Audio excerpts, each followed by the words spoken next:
Welcome to Audiobook Connection, the weekly podcast that pulls back the curtain on the audiobook world. I'm your host, Becky Parker-Geist, and we're here to help authors, narrators, and listeners connect more deeply with the stories they love. Let's dive in. We have now talked about what changed everywhere else in the distribution shakeup in 2026, and we covered it a lot in the first 3 episodes in this series. And now it's time to actually talk through a strategy with AMPlify at the center. I'm your host, Becky Parker-Geist. So before we jump in, or kind of at the start, as we dip our toes in one more time into this distribution pool, let's talk about how we might consider the approach to distribution. If you're looking for simplicity as the main thing, that mostly what you want is just simplicity, then I would recommend a single distributor. I would recommend choosing between would be if you only care about going wide and aren't planning on doing much in terms of your own marketing, then Authors Republic might be your best solution. If you still want the option to be able to utilize the marketing tools that are now available, then I would encourage Authors Republic and AMPlify Audiobooks. While ACX is an option, it is not, in my opinion, a wise strategy. The second, if you're really looking for what's your best reach, getting the widest possible reach, you might want to consider Authors Republic for wide distribution, AMPlify Audiobooks for direct distribution, and if you especially care about saving the little slice that Authors Republic would take from royalties coming from Audible, you could also add into that mix ACX, but do non-exclusive. Now, remember, their whole formula is changing. If this is the first episode you're listening to, please go back and listen to the first ones so that you understand what the changes are. And then if you're really looking for higher revenue, a relationship with your audience, with your different customers, and a marketing-first kind of platform where you have the tools you need, then you definitely want to have AMPlify Audiobooks at the forefront of your strategy. I do also recommend you go wide for availability. And when I talk about going wide, I always recommend Authors Republic because as far as we are aware and have found, and we do keep checking, they still have the widest distribution network, and they also have really excellent customer service. So that's what we do for our audiobook production clients, and it is my highest recommendation.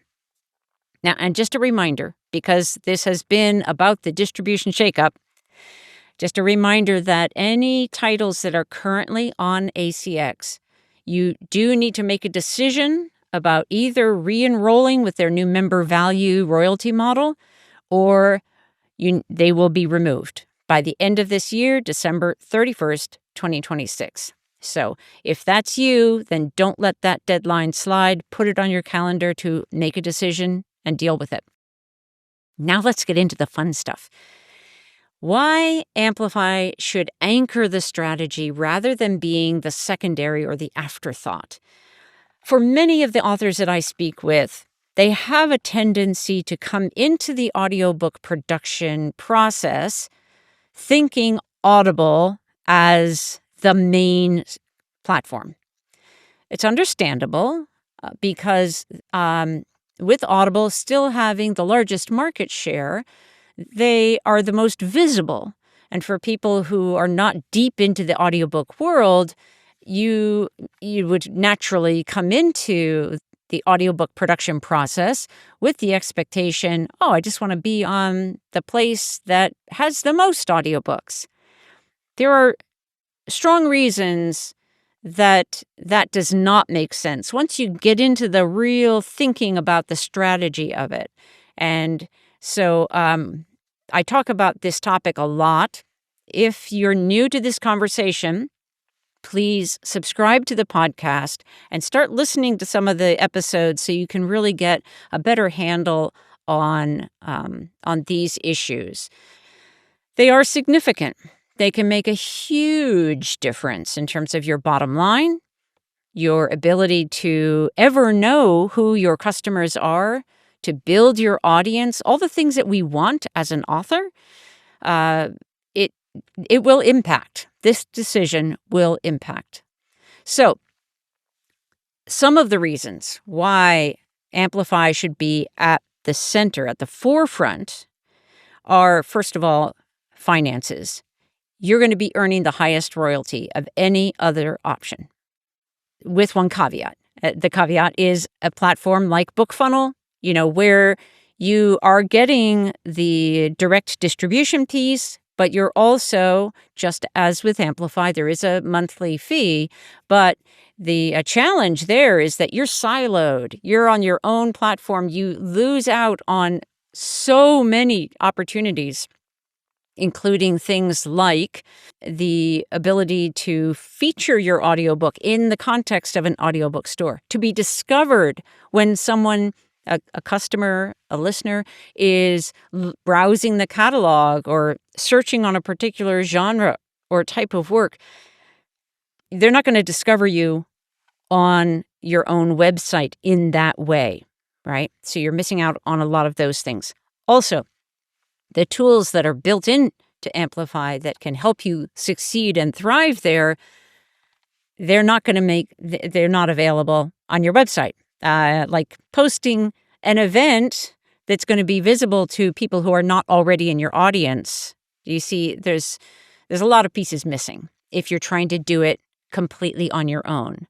My point is, essentially, foundationally, it's better to be in a community where we're all helping each other. So, it is also Amplify. It's the only platform where you're going to really get that customer relationship long term and have this direct way to communicate with them. It has these marketing tools built in, some of which I just referenced, but you're not paying separately for these other tools or for, team who are then going to, run your social media, on platforms that are more generalized, like social media, where you're really battling for attention in the midst of everybody talking about everything and anything. On Amplify Audiobooks, people are coming because they want to talk about the audiobooks that they're listening to. And that's great for you. It is growing fast. So Amplify Audiobooks, we launched a version of we launched the mobile app in 2023. The web app, it's still new in the realm of audiobooks. So, full transparency, yes, there are some challenges that go with that, and there are some advantages to go with that. Pros and cons. Pros, your audiobook and you are not going to get lost in a giant catalog of titles. And that's good for you. And having access to all of these tools, that's really good for you. And yes, the con is, or not the con, but the negative side is that there aren't a ton of people looking at the website as yet. It's coming. It's starting to happen. And I want you to be there as people are coming in, because this is really being one of those early adopters for a platform like this is going to so help you. So I want to point that out. I want to give you the opportunity. Those of you who are listening to this podcast and getting this information now, you have an advantage, and I want you to take full advantage of that opportunity. Okay, let's get real. Sadly, most authors struggle to reach their full audience and find it almost impossible to earn back their investment in audiobooks. Why? Because standard retailers pay such low royalties and give authors no control or marketing tools. But Amplify Audiobooks is changing the equation. You earn about triple the royalties compared to standard retailers, and that adds up fast. You have complete control over pricing, access to who your customers are so you can connect with them, mapped out and gamified marketing quests so you always know what's next on your marketing journey. And it's fun. A host of built-in marketing tools to help you reach more people, and a community that's excited to discover and support new voices. All so you can become the successful author you've always dreamed of. So stop whispering into the void and start building real momentum. Amplify Audiobooks, because books should bring us together in ways that help us all thrive. AmplifyAudiobooks.com. We also, in addition, we have the Amplify Authors podcast that is planning to launch in September, and that is going to be another opportunity for you marketing-wise. We have our annual Amplify Audiobooks Festival. Our first one was this year. It went fantastically, and we expect that next year is going to be so much bigger and really awesome, and you'll have the opportunity to be a part of that. We are also, for those of you who are members of IBPA, Independent Book Publishers Association, it's a wonderful organization. I highly recommend it for indie authors and small publishers. And we do have Amplify Audiobooks and Pro Audio Voices for production, and the distribution and marketing platform are both IBPA member benefits. There's a discount. So check that out. You just go on the IBPA website. If you're a member, you'll be able to see what it is and take advantage of it. And that's great. Okay, so membership tiers. There are 3 different membership tiers on Amplify for authors, and another 3 that are available for publishers. And you can join regardless of whether you're an author or a listener. You can join initially for free. The only point at which an author or a publisher would need to upgrade into a paid account is when you want to add your first audiobook, the audio files for that audiobook. And full transparency is the hosting of the audio files does cost us, and the building of the platform has been a huge investment for us. We are not backed by venture capital. We are a shoestring, bootstraps organization. It is built by determination and passion and caring for the author community, for the narrator community, for the audiobook production community, for the listening community, because we were seeing this real gap and this set of problems in the industry. So we set about to solve those, and we've done it. So join us and join the movement. I want to also recommend that you take a listen to the episodes. I recently did a series called The Ultimate Audiobook Launch Strategy. And that strategy is really what I would like to direct you to at this point, because essentially for me to go through the strategy of how to really effectively use Amplify Audiobooks, I have already done that, and it's built right into that series. So please go check that out. And maybe we'll put a link to the first episode in that series in the description for this one, so you can find that real easily. And then I just want to encourage you. If you are an author who has already published a book, you have done a lot already to get where you are. And congratulations on that. And now this next step of marketing your audiobook, it can be really fun. It might seem really challenging. It might feel challenging at first. And this is part of also why we built this platform, to make it easy, to make it easier, to make it more fun. Please go check out AMPlifyAudiobooks.com. Today, this is going to be a short episode. I just wanted to kind of wrap up the others, but this building of the strategy on Amplify Audiobooks is a combination of using the various tools. So it's using the tools that are built right in. We're building out these quests where it's like gamifying audiobook marketing. That's so fun. So you can join us with that. So the quests involve all kinds of different things depending on what your goals are in the moment. And the simplest way to just keep your marketing on track is to just keep engaging in a new quest. When you finish one, just start another and just keep it rolling. Because as you grow, you're going to find it gets easier and more fun each step along the way. So you're going to use tools like sharing reflections and using the author prompts.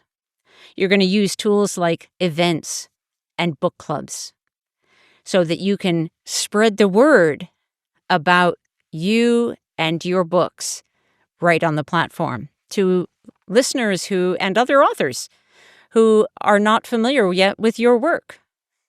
You're going to find those ways through the platform because they're built in to directly connect with each other and do cross-promotions. And that is just the beginning. There are so many other tools already available and way more that are coming really soon that we haven't yet launched. So I hope you'll be one of our early adopters. Join the movement. Be part of something truly great.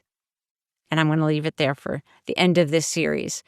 However, as you know, we have started to add samples, so you get to hear a short clip from an audiobook that is currently on the Amplify Audiobooks platform. Today, we're going to let you listen to a sample from How to Master the Art of Being the Worst Salesperson: Funny Failings to Future Success by Brian Panosian, narrated by the author, Brian Panosian, and Martine Baruch. Enjoy. Chapter 1. The First of the Worst. Like a lot of stories, this one begins with a young man making a few big mistakes. Many years ago, a fresh-faced salesman, let's call him BP, got a job as an account executive for Cisco Systems. The kid had training, several incredible mentors, and enough direct experience to win the trust of Cisco's hiring team. He'd shown a knack for relationship building in a previous stint at Procter & Gamble's Surgical Products division, where he looked over the shoulders of medical big shots and watched them save lives with the products he sold. His boss, Brad Walker, a former college football player, trained BP to memorize every word of the product demonstration, rehearsing for hours to make sure BP was prepared for anything and everything. With Walker's help, BP developed a skill set that turned him into a rising star, and BP even had a company car. Well, after P&G sold and dissolved the Surgical Products division, BP couldn't find the same thrill in selling toothpaste for the company's main branch. So he moved on to a few other health sales gigs, by which time he was ready for his next step at Cisco. Or so he thought. What BP didn't know was that he was about to experience something neither he nor his mentors had prepared him for. Because on that day, and for the next 3 years, young BP would become the worst salesperson in the world. So, in March of 2005, BP had his first day at Cisco Systems under his new boss, Ellen Lale. And right away, BP knew that he and Ellen had made a mistake. To be fair, during his interview process, BP had repeatedly cautioned Ellen against hiring him. "I have a healthcare background," he pointed out, "not information technology." "We have hired many a retread," Ellen countered. "It's time to hire someone who has executive-level sales experience and no perceived expectations." It wasn't just BP's expectations that were non-existent. He also knew nothing about Cisco Systems or the products they made, much less how to sell them. He spent his early days at the company scratching his head trying to figure out the difference between a network packet and a router port, the foundations of the internet itself. There were more than 18,000 salespeople at Cisco at the time, and if you ranked them all in order, BP would have been number 18,000, certifiably the worst. All right, so maybe you're thinking, hey, it's not such a bad thing to learn on the job. BP did, after all, have plenty of help with the technical side of things. As an enterprise sales executive, he had product specialists and a brilliant engineering team to help him understand the tech. This support included 5 Cisco-certified Internet engineers, otherwise known as a CCIE, which is a role equivalent to a PhD in network engineering. These guys were industry top guns with their own private lab and, perhaps even more impressive, their own leather bomber jackets with custom-made patches. Led by the formidable Jared Carter, the CCIE team rolled in like a squad of geeky Hells Angels to bail BP out of his own technological ignorance. With 20 people on his team to put together a legendary sales effort. Thanks again for being with us today. We'll see you next time.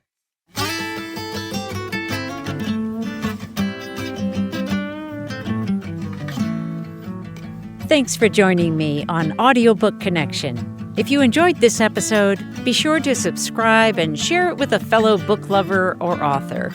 Until next time, keep listening, keep creating, and keep connecting.